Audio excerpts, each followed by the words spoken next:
everyone, I am Elizabeth of Elizabeth Catherine Marketing. This is Flo, she's my baby girl, and I'm doing a video segment today on email campaigns and why we should use them, why they're so valuable to businesses. So they actually have a really good ROI. I think in 2019 there were 3.9 billion email users across the globe, and in 2023 that's set to increase to 4.3 billion. So if you're not using email campaigns, you need to use email campaigns.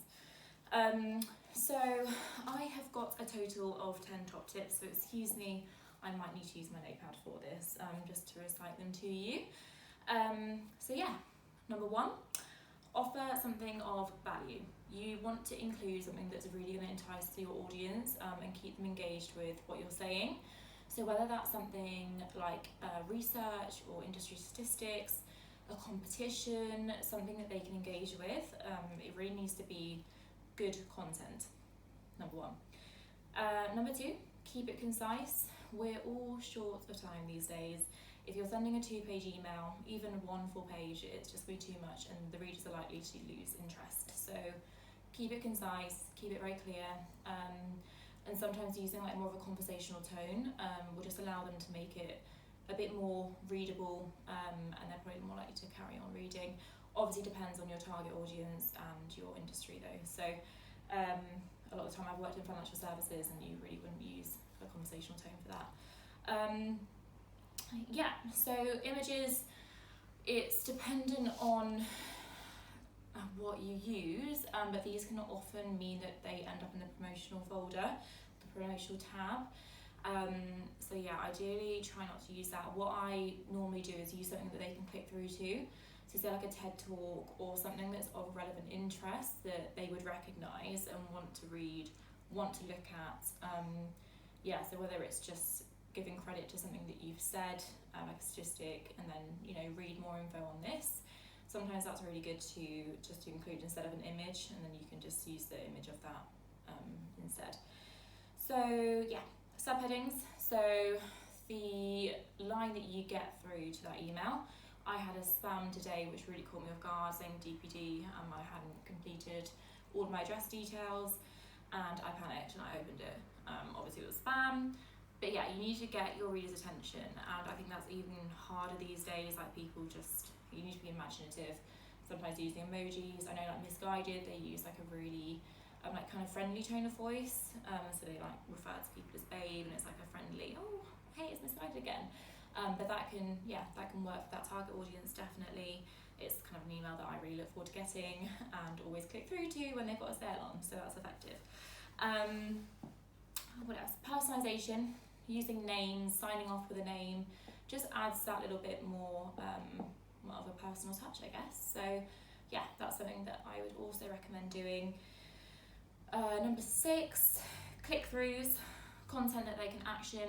Interactivity is so key. Like I've had an email through recently with a scratch card, like an interactive scratch card, and I thought that is such a great idea. Like I want to scratch that, I want to see if I won. So yeah, just make it fun, give them something different. Right, 8 is A to B testing and segmentation. So segmentation according to demographic can be really, really useful, so like age, location. I also like to look at job titles. Like if you're given a whole database, research those people. Are they the admin? Are they the receptionist? Are they the CEO? Like it's really important to know who you're talking to, and then obviously you can just accordingly adjust your content. And A/B testing, that's when you change certain parts of your email campaign. So whether that's the subject line, whether it's the content, whatever aspect you can change and just test it out. It's really interesting to get those results back, and then you can kind of apply it to a lot more of what you do as well. Like it's a really useful thing to do. It takes a lot of time, but it will actually increase your return on investment of email marketing. So that's a good one to do. Number 9 is refine your email list. So even if you've got people on there that just don't open your emails, they might not unsubscribe, but those people are actually dragging down your statistics. They're not engaging with you. it's not really worth having them on there. So if you've tried a few times with a few campaigns like that are targeted at them and a bit more niche to that demographic and they're still not opening, I'd remove them, just because it's not really worth having.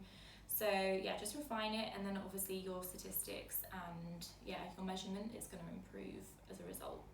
So yeah, just make sure that you're, you know, engaging with the right people, very important. And finally, measure, measure, and measure again.